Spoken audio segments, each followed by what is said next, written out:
नमस्ते। आप सभी का स्वागत है खुशी व्रत कथा एंड सुविचार चैनल में एक बार फिर से।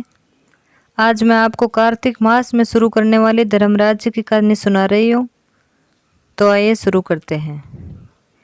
किसी गांव में एक बुढ़िया रहती थी। वे बहुत नियम धर्म से व्रत रखा करती थी।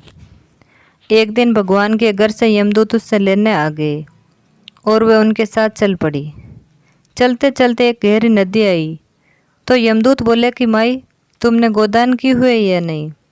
बुढ़िया ने उनकी बात सुनकर मन में श्रद्धा से गाय का ध्यान किया तो वे उनके समक्ष आ गई और बुढ़िया उस गाय की पूंछ पकड़कर नदी पार कर गई।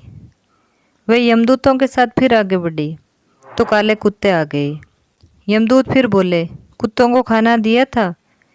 बुढ़िया ने मन में कुत्तों का ध्यान किया तो वे रास्ते से चले गए।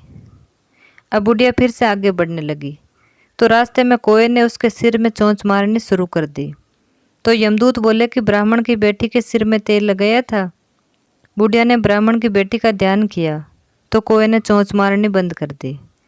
कुछ आगे बढ़ने पर बुढ़िया के पैर में कांटे चुभने लगे तो यमदूत बोले कि खड़ा हुआ आदि का दान किया है।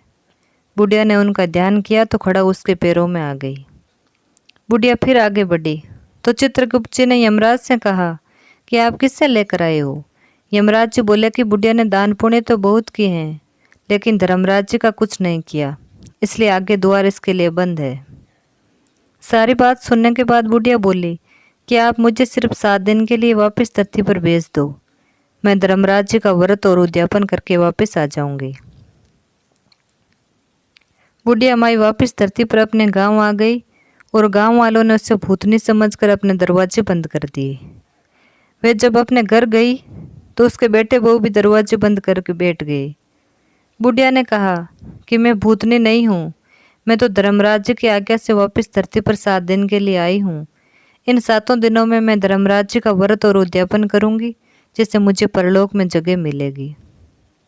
बुढ़िया की बातों से आश्वस्त होकर बहू बेटे उसके लिए पूजा की सारी सामग्री एकत्रित करते हैं, लेकिन जब बुढ़िया कहानी कहती है तब वे हुंकारा नहीं भरते, जिससे बुढ़िया फिर अपने पड़ोसन को कहानी सुनाती है और वह हुंकारा भरती है। 7 दिन की पूजा व्रत व उद्यापन के बाद धर्मराज जी बुढ़िया को लेने के लिए विमान भेजते हैं। सौरभ का विमान देख उसके बहू बेटों के साथ सारे गांव वाले भी सौरभ जाने को तैयार हो गए।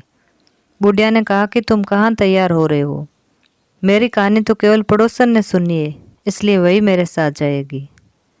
सारे गांव वाले बुढ़िया से धर्मराज जी की कहानी सुनाने का आग्रह करते हैं, तब बुढ़िया उन्हें कहानी सुना देती है। कहानी सुनने के बाद सारे ग्रामवासी विमान में बैठकर स्वर्ग जाते हैं तो धर्मराज जी कहते हैं, मैंने तो विमान केवल बुढ़िया को लाने भेजा था। बुढ़िया माई कहती है, हे धर्मराज, मैंने जो भी पुण्य किए हैं उसमें से आधा भाग आप गांव वालों को दे दो। इस तरह से धर्मराज ने ग्रामवासियों को स्वर्ग में जगह दे दी। हे धर्मराज जी महाराज, जैसे आपने बुढ़िया के साथ सभी गांव वालों को स्वर्ग में जगह दी, उसी तरह से हमें भी देना। कहानी सुनकर हुंगारा भरने वाले को और कहानी कहने वालों को भी जगह देना। जय धर्मराज जी महाराज की जय।